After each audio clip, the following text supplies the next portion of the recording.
Competition exam में यहाँ से क्वेश्चन बहुत आता है। जब भी एसिडिक स्ट्रेंथ निकालना हो तो डायरेक्ट हम कहाँ चले जाएंगे, कंजुगेट बेस का जो है उसका स्टेबिलिटी निकाल लेंगे। जो एसिडिक स्ट्रेंथ होता है वही जो होता है के का ऑर्डर होता है, और जस्ट उसका उल्टा होता है पी के बी का, जस्ट उसका उल्टा होता है सॉरी पी के ए। इससे बहुत इंपॉर्टेंट कैसे पता करेंगे, अब थोड़ा इसको आते हैं। अब देखो जैसे सिंपल सा, तो कंजुगेट बेस पहले होता क्या है, तो याद रखना है जब भी कोई एसिड जैसे CH3 C double bond OH, ये एसिड है, एसिड जब H प्लस देता है तो जो बनता है वह होता है कंजुगेट बेस। थोड़ा स्पीड में करते हैं क्योंकि ये सब पढ़ लिए होंगे। ये हो गया कंजुगेट बेस, और जो बेस होगा जैसे अमोनिया, ये H प्लस एक्सेप्ट करेगा, तो जो बेस है वो H प्लस एक्सेप्ट करने के बाद बन जाता है कंजुगेट एसिड। वो क्या बन जाता है, कंजुगेट एसिड। तो देखो जब भी हमको एसिडिक स्ट्रेंथ निकालना हो, जब भी एसिडिक स्ट्रेंथ निकालना हो तो स्टेबिलिटी ऑफ कंजुगेट बेस। अब बस इतना याद रखने के बाद ज्यादा दिमाग लगेगा नहीं, हमको पता है कि कंजुगेट बेस पर जो चार्ज होता है निगेटिव। अब बस मतलब एसिडिक स्ट्रेंथ निकालना है तो नेगेटिव चार्ज की स्टेबिलिटी निकाल देना, क्योंकि जो कंजुगेट बेस बनेगा वो क्या बनेगा, नेगेटिव चार्ज।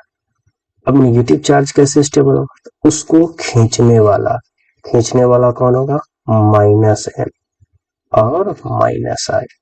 मतलब एसिडिक स्ट्रेंथ को बढ़ाएगा, जैसे कोई माइनस और बढ़े हैं, कोई भी चार्ज हो वो क्या होता है, अनस्टेबल, टेंशन पैदा करता है। अब निगेटिव को कब कोई कम कर सकता है, निगेटिव को कम जैसे +M देंगे, निगेटिव चार्ज है तो कम कब होगा, कोई खींचने वाला हो, चार्ज इसका लेगा तो थोड़ा बहुत कम होगा। मतलब -M वाला ग्रुप हम जानते हैं लेने वाला होता है, और -I वाला ग्रुप क्या होता है, L खींचने वाला होता। तो मतलब -I और -M होने से नेगेटिव चार्ज का स्टेबिलिटी क्या होगा, बढ़ेगा। स्टेबिलिटी -M और -I के वजह से इसलिए लिखे हैं। मतलब कंजुगेट बेस का स्टेबिलिटी -I बहुत इंपॉर्टेंट है, यहाँ से क्वेश्चन बहुत ज्यादा पूछा जाता है, अपना CBSE के भी सिलेबस में पूछा जाता है, जेईई में ऐसे ही घुमावदार क्वेश्चन पूछते हैं। तो नेगेटिव चार्ज का स्टेबिलिटी -M और -I, क्यों, क्योंकि कंजुगेट बेस पर नेगेटिव चार्ज होगा तो खींचने वाला स्टेबिलिटी को बढ़ाए।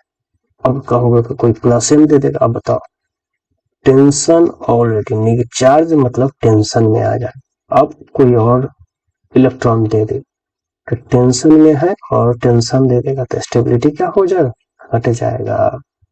तो अगर कोई चीज जला हुआ है उस पर घी डाल दे और नमक डाल दे तो और जो है ना दर्द होगा। तो बस उसी तरह का नेगेटिव चार्ज है और नेगेटिव और अनस्टेबल। तो इससे क्या पता चला हमको, इससे ये पता चला कि एसिडिक स्ट्रेंथ निकालना है तो उसका कंजुगेट बेस, हमको पता है कंजुगेट बेस पर नेगेटिव चार्ज, तो नेगेटिव चार्ज को कौन स्टेबल करेगा, बस नॉर्मल बेसिक लॉ याद रखना है। ज्यादा इधर उधर की बातें याद करने से बड़ा ही कंफ्यूजन इसमें होता है कि अब देखेंगे एसिडिक स्ट्रेंथ निकालना है, तो एसिडिक स्ट्रेंथ अगर निकालना है तो एसिडिक स्ट्रेंथ मतलब नेगेटिव चार्ज, और नेगेटिव चार्ज को स्टेबिलिटी, एसिडिक स्ट्रेंथ मतलब नेगेटिव चार्ज का स्टेबिलिटी, नेगेटिव चार्ज का स्टेबल होगा -M और -I के डायरेक्टली, ये डायरेक्टली है क्योंकि ये बढ़ेगा तो +M डाल देंगे तो इनवर्सली प्रोपोर्शनल हो जाएगा, +I और +M इनवर्सली प्रोपोर्शनल। अब देखो बस एसिडिक स्ट्रेंथ ही निकालना है, याद रखना, और बेसिक स्ट्रेंथ को याद नहीं रखना है, जस्ट एसिडिक स्ट्रेंथ का उल्टा क्या हो जाएगा, बेसिक स्ट्रेंथ।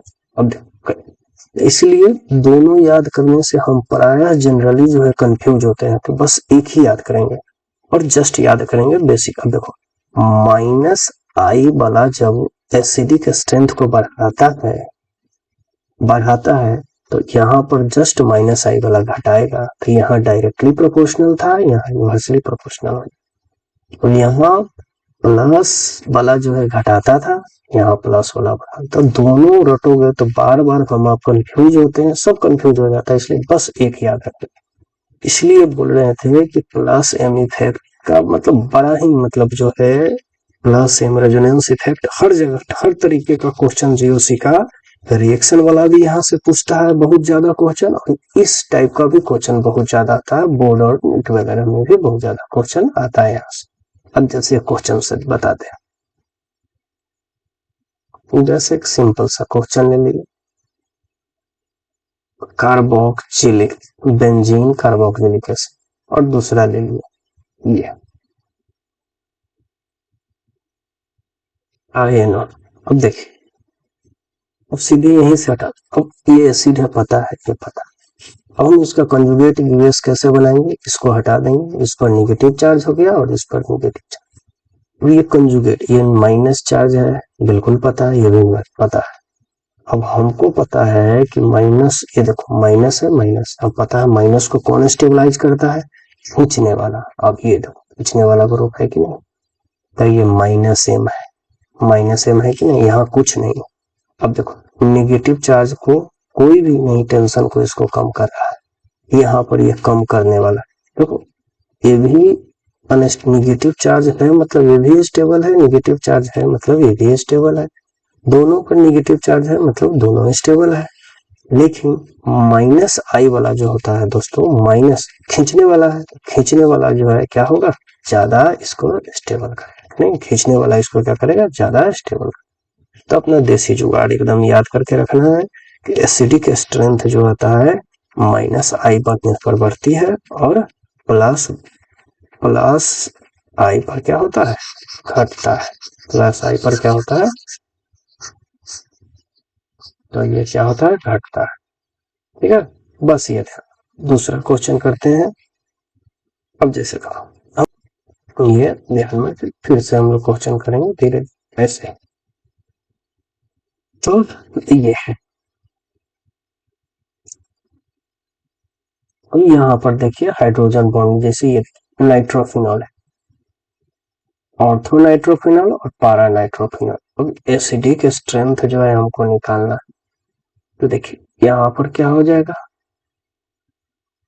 अब ऑर्थो और ये मेटा है पारा, तो हम पढ़े हैं कि ये माइनस एम है और माइनस एम है, मेटा वाला जो होगा माइनस एम नहीं इफेक्ट करेगा, क्योंकि देखो मेटा जो होता है ऑर्थो पर पॉजिटिव चार्ज होता है, डेवलप करता है, और ये देखिए मेटा पर माइनस एम वाला इफेक्ट इस पर कोई असर नहीं करेगा। तो क्या हो जाएगा कि माइनस एम वाला ज्यादा पावरफुल होगा, तो या तो होगा ऑर्थो और या तो होगा पारा, लेकिन यहाँ हाइड्रोजन बॉन्ड नहीं, इसलिए 3 का जो होगा सबसे ज्यादा एसिडिक स्ट्रेंथ होगा। और यहाँ सब खींचने वाला है, यहाँ कोई खींचने वाला नहीं, इसलिए सबसे कम एसिडिक स्ट्रेंथ क्या होगा, इसका होगा। तो याद रखना कि खींचने वाला का एसिडिक स्ट्रेंथ सबसे ज्यादा होता है। कंजुगेट बेस, तो सब बातों का एक बात कि जिस पर निगेटिव एसिड का कंजुगेट बेस नेगेटिव चार्ज बनता है, नेगेटिव चार्ज को खींचने वाला मतलब जो है माइनस आई और माइनस एम एसिडिक स्ट्रेंथ को क्या करता है, तो बढ़ा देता है। अब वेरी वेरी इंपॉर्टेंट हम लोग पढ़ेंगे जनरेशन ऑफ इलेक्ट्रोफाइल, ये मोस्ट वीवीआई कहा जाए तो वेरी वेरी बहुत ज्यादा इंपॉर्टेंट है। ये हो गया जनरेशन ऑफ इलेक्ट्रोफाइल। थोड़ा सा शॉर्ट में करते हैं क्योंकि बोर्ड में ज्यादा, अभी बोर्ड के लिए ज्यादा जो है अभी इम्पोर्टेंट चीज बता रहे हैं, फिर बाद में स्प्रेटर। अब ये देख के याद आना चाहिए कि AlCl3 प्लस Cl2 देख के बस ये इतना याद करने से ऑर्गेनिक केमिस्ट्री का मतलब बहुत ज्यादा हम लोग रिएक्शन सीखेंगे। अब देखिए ये लेविस एसिड है और क्लोरीन है, ये लेविस एसिड है, ये क्लोरीन है, लेविस एसिड है, लेविस एसिड, ये सब इलेक्ट्रॉन। तो याद रखना है कि क्लोरीन के साथ लेविस एसिड हो तो ये Cl प्लस, अभी याद ही रखना है ज्यादा, ये क्या करता है Cl प्लस जो है, अब देखो ये प्लस है, प्लस को चाहने वाला क्या होता है, प्लस किसको चाहेगा, निगेटिव को, निगेटिव को चाहने वाला तो इलेक्ट्रोफाइल। तो ये सब क्या है, इलेक्ट्रोफाइल है, ये सब क्या है, इलेक्ट्रोफाइल है। तो ये सारे हम लोग इलेक्ट्रोफाइल जनरेट किए हैं। तो जब भी देखिए छोटा एग्जांपल से कैसे बनता है, AlCl3 है और उसको हम क्लोरीन के साथ, हमको पता है ये कि इसको 6 ही इलेक्ट्रॉन है ऑक्टेट में, तो ये खींच लिया तो ये बन गया Cl प्लस। अब देखिए ये हो गया इलेक्ट्रोफाइल। अब ये पूरा का पूरा हम इलेक्ट्रोफाइल एक साथ जनरेट किए हैं। अब देखिए याद रखना है, कोई भी लिविस एसिड और डी ऑर्बिटल वाला भी आ सकता है। तो ये लिविस एसिड क्लोरीन के साथ है तो Cl प्लस, ये लिविस एसिड ब्रोमीन के साथ है तो ब्रोमीन प्लस, और आयोडीन के साथ होगा तो ये होगा आयोडीन प्लस प्लस होगा। अब उसी तरह याद रखना है कि HNO3 और H2SO4 मिलके जो इलेक्ट्रोफाइल जनरेट करता है NO2 प्लस, एकदम ध्यान में रखना है इसको, HNO3 प्लस H2SO4 मिलके जो इलेक्ट्रोफाइल जनरेट करता है NO2 प्लस, ये NO2 प्लस करता है, ये ध्यान में रखना। कैसे करता है तो ये ऐसे रहता है और ये H प्लस H2SO4 की ये वाटर बन के निकल जाता है और ये प्लस। ये याद ही रखना, इतना मैकेनिज्म याद करना, क्योंकि ये इतना बार रिपीट होता है कि मैकेनिज्म ध्यान रखने से ज्यादा इंपॉर्टेंट है कि इसको याद करके, क्योंकि आप देखेंगे कि बहुत बार रिपीट हुआ। याद ही रखना है कि HNO3 plus H2SO4, HNO3 plus H2SO4 मिलके NO2 प्लस इलेक्ट्रोफाइल जनरेट करता है। Similarly H2SO4 SO3 electrophile generate करता है, पर रिएक्शन में हम जोड़ते हैं SO3H। सबका मैकेनिज्म जो है अभी याद करना जरूरी है, क्योंकि हम लोग अभी जो है क्वेश्चन बनाना है ना, तो क्वेश्चन बनाते समय मैकेनिज्म काम में नहीं आएगा, मैकेनिज्म हम बाद में बता देंगे। अभी बस क्वेश्चन कैसे बने उससे हम लोग देसी जुगाड़ लगाए। अब देखिए ये अल्काइल हैलाइड, ये अल्काइल हैलाइड, फिर लिविस एसिड को इलेक्ट्रॉन चाहिए, फिर ये इलेक्ट्रॉन को गेन करेगा, यहाँ पर ये कटायन आएगा। देखिए ये कैसे, अब ये अल्काइल का जो ये अल्काइल ग्रुप है और ये अल्काइल ग्रुप किसी से जुड़ेगा तो उसको बोलते हैं फ्रीडल क्राफ्ट अल्काइलेशन। और ये फिर से देखिए लिविस एसिड, फिर से इसको इलेक्ट्रॉन की जरूरत है, फिर ये ले लेगा, फिर से ये जो बनेगा एसाइल ग्रुप इसको बोलते हैं, तो ये फ्रीडल क्राफ्ट हो गया एसाइलेशन। ये KOH और ये CHCl3 है, ये मिलके डाइक्लोरोकार्बीन बनता है। कार्बीन भी एक प्रकार का इलेक्ट्रोफाइल है, क्योंकि इसका भी ऑक्टेट कंप्लीट नहीं है, ये भी इलेक्ट्रोफाइल, ये भी बहुत ज्यादा आइसोसाइनाइड टेस्ट, रिमर रिएक्शन वहां पर बहुत यूज होगा। तो ये अगर बोला जाए तो इसको आप कॉपी में लिख लें, और ये जो बोर्ड का एग्जाम देंगे कल परसों में उसके लिए भी बहुत ही एक तरह से कहिए पूरा ऑर्गेनिक केमिस्ट्री का ये क्या है, समरी है। इसको अगर ध्यान रख लिए, देखिए अभी हम इसका एप्लीकेशन सिखाएंगे, अब कैसे क्वेश्चन धर धर धर आपसे बनने लगेगा। फिर से हम रिपीट कर देते कि जब भी AlCl3 रहे, क्लोरीन है, तो जनरेशन याद रखना है कि ये Cl प्लस इलेक्ट्रोफाइल जनरेट करेगा। AlBr3 रहे, Br2 रहे तो Br प्लस, और याद रखना कि सारा लिविस एसिड है और लिविस एसिड इलेक्ट्रॉन ग्रहण करता है तो जो एक कटायन जनरेट करेगा। यहाँ अल्काइल हैलाइड है तो एसाइल और ये, ठीक है। इसका एप्लीकेशन सीखते हैं, तो एक तरह से बोलो इलेक्ट्रोफाइल और प्लस M और माइनस M, इस दोनों का आज हम लोग सीखेंगे एप्लीकेशन। इस दोनों का हम लोग क्या सीखेंगे, एप्लीकेशन सीखेंगे। इस दोनों के एप्लीकेशन से बहुत क्वेश्चन आता है। VVI अगर एक तरह से कहें कि VVI मतलब ये समझ गया 50% रिएक्शन याद करने से आपका जो है एकदम मेमोराइज करने से कम जाएगा। अब जैसे इसका एप्लीकेशन हम आपको सिखाते हैं, थोड़ा सा एप्लीकेशन सिखा देते हैं तब ये बताएंगे। जैसे कि थोड़ा सा हम कहीं यहाँ पर नीचे आपको बताते हैं एप्लीकेशन। जैसे हम बता दिए, जैसे ये देखिए ये हो गया फिनॉल, ये हो गया फिनॉल। अब देखिए AlCl3 प्लस Cl2 है दोस्तों। अब हमको पता है लिविस एसिड है, एक क्लोरीन ले लेगा तो ये जो कटायन क्रिएट करेगा Cl प्लस। अब देखो ये प्लस है और ये पता है कि ये हमारा इलेक्ट्रोफाइल है, अब इसके अब पता है कि पॉजिटिव है तो निगेटिव की तलाश में होगा। अब देखना है कि निगेटिव यहाँ पर कहाँ है। हमको पता है कि ये OH है, इसके पास लोन पेयर है, एक से चार्ज है, तो ये ऑर्थो पारा डायरेक्टिंग है। ऑर्थो और पारा पर ये कौन सा चार्ज डेवलप करता है? निगेटिव चार्ज डेवलप करता है। हमको पता है कि ऑर्थो पारा पर निगेटिव चार्ज डेवलप करता है। अब इस इलेक्ट्रोफाइल को कहाँ जोड़ेंगे? तो आपके पास दो सिचुएशन है, या तो ऑर्थो पर ले जाकर जोड़ दे, इधर जोड़े इधर जोड़े, दोनों सेम बात है। या तो या कहाँ पर जोड़ दे? पारा पर जोड़ दे। अब अमाउंट कम हो तो एक बार आप क्या कर दीजिए? ऑर्थो पर जोड़ दीजिए, एक बार ऑर्थो पर जोड़ दीजिए और एक बार क्या कर दीजिए? पारा पर जोड़ दीजिए। ठीक है, एक बार ऑर्थो और एक बार पारा पर। देखो इससे हम बहुत सारे रिएक्शन कर सकते हैं। और फिर से मैं एक रिएक्शन आपको करके बताता हूँ। फिर से एक रिएक्शन करता हूँ। अब जैसे लिखिए सिंपल, अब हम ले लिए, अब देखिए अब यहाँ पर हम ले लिए कोई,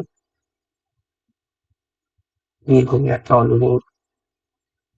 अब टॉलुइन का रिएक्शन, ये भी पता है कि ये प्लस एम तो नहीं है, लेकिन प्लस एच है। हाइपर कंजुगेशन की वजह से, तो हाइपर कंजुगेशन की वजह से इस पर ऑर्थो और पारा पर क्या आ जाता है? नेगेटिव चार्ज आ जाता है। अब यहाँ भी कोई भी इलेक्ट्रोफाइल हम डाल देंगे, खाली इलेक्ट्रोफाइल बदलेंगे, प्रोडक्ट बदल जाएगा। AlCl3 डाल दिए और Cl, पता है कि फिर ये कौन सा इलेक्ट्रोफाइल जनरेट करेगा? Cl प्लस जनरेट करेगा। फिर कहाँ जोड़ देंगे? ऑर्थो या पारा। एक प्रोडक्ट ऑर्थो वाला लिख देंगे, एक पारा वाला लिख देंगे, नहीं? तो देखिए यहाँ से हम लोग एप्लीकेशन करते हैं इसका, तब क्लियर हो जाएगा कॉन्सेप्ट। और बोर्ड में तो पूछता ही है, एकदम भर भर के पूछता है। अब देखिए, अब इससे हम लगाए इम्पोर्टेंट जुगाड़। ये याद कर लीजिए, मतलब बस खाली ये याद करने मात्र से प्लस एम माइनस एम या प्लस प्लस आर या प्लस एम माइनस एम और इलेक्ट्रोफाइल, ये दो चीज सिर्फ रख लो। 50% ऑर्गेनिक 12th का जो है 50 to 60% को 60-70% रिएक्शन याद हो जाएगा बस। अब देखो मैं कराता हूँ, तो याद रखना है कि प्लस एम ग्रुप हो, बेंजीन हो और इलेक्ट्रोफाइल हो, तो ऑर्थो या पारा पर इलेक्ट्रोफाइल को जोड़ देना है। याद रखना, फिर से मैं रिपीट करता हूँ कि अगर प्लस एम ग्रुप हो दोस्तों, अगर इलेक्ट्रोफाइल हो, अब इलेक्ट्रोफाइल बोले थे 6-7 इलेक्ट्रोफाइल जनरेट किए हैं। अब 6-7 में से अगर कोई भी इलेक्ट्रोफाइल हो, कोई भी इलेक्ट्रोफाइल 6-7 में से हो, अगर प्लस एम ग्रुप हो तो उसको एक बार ऑर्थो पर जोड़ देंगे, या दूसरा बार हम यहाँ पर लिख दिए कि मान लो कि दूसरा ऐसे ही लिख के एक बार ऑर्थो रहेगा और दूसरा बार पारा में, तो एक बार यहाँ जोड़ेंगे तो यहाँ पर ये लिख के यहाँ पर लिखेंगे। और वही अगर माइनस एम पूछोगे, सर माइनस एम रहे तो मेटाफॉर, ये याद करना है। ऐसे इसका कारण बताएंगे, बट अब एकदम याद ही करो कि प्लस एम ग्रुप हो, अगर इलेक्ट्रोफाइल हो तो ऑर्थो और पारा पर जोड़ेंगे, और माइनस एम ग्रुप हो और इलेक्ट्रोफाइल हो, हम कहाँ जोड़ेंगे? मेटा पर जोड़ेंगे। ठीक है, अब इसका यूज करते हैं। जैसे तो अब ये एनिलीन है, हम बताए थे लोन पेयर है, लोन पेयर है तो ये प्लस एम ग्रुप है, और प्लस एम ग्रुप है, पता चल गया। ठीक है, अब ये पता चल गया कि ये क्या है? प्लस चार्ज है, तो ये इलेक्ट्रोफाइल है, ये पता चल। अब ये देखिए जुगाड़ अपना, प्लस एम और इलेक्ट्रोफाइल, प्लस एम ग्रुप और इलेक्ट्रोफाइल, तो कहाँ पर जोड़ेंगे? एक बार ऑर्थो पर, एक बार पारा कर दिए। सिमिलरली देखिए, अब ये देखिए कार्बोक्सिलिक एसिड है। अब कैसे पता चला माइनस एम ग्रुप है? तो थोड़ा हम इसका आपका स्ट्रक्चर बताते हैं। C+1OH। अब देखिए हमको पता है कि लोन पेयर कंजुगेटेड नहीं, बोले थे कि रेजोनेंस होने के लिए कंजुगेटेड रहता है पाई बॉन्ड, और ऑक्सी जब भी बोले थे CO बॉन्ड कहीं भी दिखा, ऑक्सीजन मोर इलेक्ट्रोनेगेटिव रहता है तो वो खींचता है, ऑक्सीजन मोर इलेक्ट्रोनेगेटिव है वही ना। तो यहाँ पर देखोगे नाइट्रोजन भी मोर इलेक्ट्रोनेगेटिव है, बट नाइट्रोजन के पास लोन पेयर है जो कंजुगेटेड में, इसलिए प्लस एम है। बट ऑक्सीजन का पास जो लोन पेयर है वो बहुत दूर है, इसलिए ये लोन पेयर कंजुगेशन में भाग नहीं लेता, पाई इलेक्ट्रॉन ले रहा है, और पाई इलेक्ट्रॉन को ऑक्सीजन अपनी तरफ खींच रहा है, तो जिसकी वजह से यहाँ पर जो होता है माइनस एम ग्रुप है, ये अपनी तरफ खींचता है, इसलिए माइनस एम ग्रुप। और बोले थे माइनस एम ग्रुप, फिर से यहाँ पर आइए, माइनस एम ग्रुप हो और इलेक्ट्रोफाइल हो, तो इलेक्ट्रोफाइल कहाँ पर जुड़ जाता है, हमारा मेटा पर। तो देखिए ये माइनस एम ग्रुप है, और हमारा इससे पता है कि इससे याद रखना है कि कौन सा इलेक्ट्रोफाइल जनरेट करना है। बस ये इतना रिपीट होगा कि याद ही हो जाएगा। NO2 प्लस इलेक्ट्रोफाइल है, इसको कहाँ पर जोड़ दीजिएगा, मेटा पर। सिमिलरली देखिए ये एनिसोल है, फिर से लोन पेयर है, हमको पता है कि ये प्लस एम है। अगर नहीं अब इसके बारे में पता हो तो पिछले वीडियो में देख सकते हैं, नहीं तो वीडियो फिर लंबा हो जाए। फिर से पता है प्लस एम है, और फिर से पता है कि NO2 प्लस। बस आपको इलेक्ट्रोफाइल याद रखना है। देखिए अलग इलेक्ट्रोफाइल वही है, अलग अलग कंपाउंड है, प्रोडक्ट अलग अलग बनना है। आपको बेसिक याद है, आप बना लेंगे, नहीं तो रटेंगे तो देखो कितना रटोगे। प्लस एम ग्रुप है, और ये देखो ये क्या है, इलेक्ट्रोफाइल। कैसे इलेक्ट्रोफाइल है, क्योंकि प्लस है तो प्लस को क्या चाहिए, इलेक्ट्रॉन। और अब हम और ये प्लस एम है तो हमको पता है ऑर्थो पर अपन नेगेटिव चार्ज है, तो एक बार ऑर्थो को जोड़ देंगे और एक दूसरा का कहाँ जोड़ देंगे, पारा पर। फिर ये वाला रिएक्शन पर है। फिर देखो क्लोरीन, क्लोरीन के पास देखो फिर लोन पेयर है, फिर ये देगा एक बार ऑर्थो पर, फिर एक बार पारा पर। फिर देखो अब देखो ये नाइट्रोजन, NO2 नाइट्रोजन कहते हैं, अब नाइट्रो है। अब ये हमको पता है माइनस एम ग्रुप है, बस खाली माइनस एम और प्लस एम जाना, और माइनस एम प्लस एम के लिए पिछले वीडियो में बताए थे। तो ये है माइनस एम, और माइनस एम ग्रुप है, ये इलेक्ट्रोफाइल है। और हम पढ़े थे कि माइनस एम हो और ये इलेक्ट्रोफाइल है। माइनस एम और इलेक्ट्रो अगर फाइल हो तो वो कहाँ पर जुड़ता है, मेटा पर। याद रखना है, माइनस एम हो इलेक्ट्रोफाइल कहाँ जुड़ेगा, मेटा पर। प्लस एम हो प्लस इलेक्ट्रोफाइल, अब देसी जुगाड़, इलेक्ट्रोफाइल प्लस एम और इलेक्ट्रोफाइल तो कहाँ, और तो दूसरा पारा पर। माइनस एम हो और इलेक्ट्रोफाइल कहाँ जुड़िएगा, मेटा पर। बस अपना ये देसी जुगाड़ याद रखिए, इससे बहुत सारे क्वेश्चन बन जाएंगे। ठीक है, अब ऐसे ही देखो फ्रीडरक्राफ्ट अल्काइलेशन। अब देखो पता है कि ये AlCl3 है, अभी पढ़े थे पिछला में, AlCl3 लिविसेस और मिथाइल क्लोराइड। सीधे कैसे पता चला इलेक्ट्रोफाइल, ये क्लोरीन छीन लेगा, क्लोरीन को एक्सेप्ट करने के बाद जो बनेगा CH3, क्या बनेगा, ये क्लोरीन को जो है अति करने के बाद क्या बनेगा, ये CH3 प्लस। अब देखो फिर से वही, अब ये इलेक्ट्रोफाइल याद रखो, अल्काइल ग्रुप इलेक्ट्रोफाइल है, इसलिए इसका नाम ये है Friedel Crafts alkylation. Alkyl group plus charge, यही पता है प्लस, फिर से प्लस एम और इलेक्ट्रोफाइल ऑर्थो पारा पर। देखिए फिर से एनिसोल है, फिर से लिविस एसिड है, फिर ये क्लोरीन। बस सीधे देखना है कि लिविस एसिड है और बगल में हेलोजन है, हेलोजन को छीन लेना है, जो बच जाएगा उसको क्या कर देना है, कटायन बना। बस हर जगह वही करना है कि लिविस एसिड दिखे और उसके बगल में हेलोजन दिखे। अब देसी जुगाड़ से कैसे याद करेंगे, लिविस एसिड दिखे, कोई भी लिविस एसिड दिखे और हेलोजन दिखे तो उसको हेलोजन छीन लेंगे तो वो कटायन बनेगा। अगर प्लस एम है ऊपर वाला जो है, अगर प्लस एम है इलेक्ट्रोफाइल ऑर्थो और माइनस एम इलेक्ट्रोफाइल तो मेटा। तो देखो भाई हमें पता है कि ये प्लस एम है, प्लस एम पता चल गया, अब इलेक्ट्रोफाइल पता चल गया, तो ऑर्थो और पारा पर ऐड कर दिया। फिर देखिए ये एनिलीन है, ये पता है लोन पेयर है इस पर, तो ये प्लस एम है। यहाँ पर जो इलेक्ट्रोफाइल जनरेट हुआ Cl3 प्लस, इसको ऑर्थो और पारा पर जोड़ देते। देखो नॉर्मल परसेप्शन के अनुसार सही है, लेकिन एनिलीन एनिलीन और कार्बोक्सिलिक एसिड का हम लोग जो है अल्काइलेशन नहीं करते। क्यों, क्योंकि लिविस एसिड जो है यहाँ से जुड़ने के बदले यहाँ से अटैक हो जाता है, ये डायरेक्ट इससे जुड़ जाता है, इसके वजह से ये यहाँ पर ये नहीं करता। तो इसलिए लिखे कि ये जो है अल्काइलेशन में भाग नहीं लेता। ये फ्रीडल क्राफ्ट अल्काइलेशन में ये जो हमारा एनिलीन है और कार्बोक्सिलिक एसिड भाग नहीं लेता है। क्यों नहीं लेता है, ये लिविस एसिड से ही डायरेक्ट अटैक करता है, तो इसलिए ये अल्काइल ग्रुप नहीं जुड़ पाता। अब देखिए इसके डिटेल थोड़ा तो बाद में पढ़ेंगे, अभी थोड़ा हम लोग जो है शॉर्ट रिवीजन करें ताकि बोर्ड एग्जाम के लिए भी थोड़ा हो जाए और क्वेश्चन बनने लगे, तो इसलिए ज्यादा डिटेल में नहीं, रिवीजन के तौर पर। फिर से देखिए, हमको पता है, याद भी रखना है, ये एनिलीन का NH2 ग्रुप है। देखो फिर से प्लस ये प्लस हो गया, और ये पता है HNO3 प्लस H2SO4 जो इलेक्ट्रोफाइल जनरेट करेगा NO2 प्लस। अब ये इलेक्ट्रोफाइल है, पता चल गया, प्लस एम ग्रुप है, पता चल गया, प्लस एम इलेक्ट्रोफाइल, एक बार ऑर्थो और सिमिलरली एक बार पारा पर।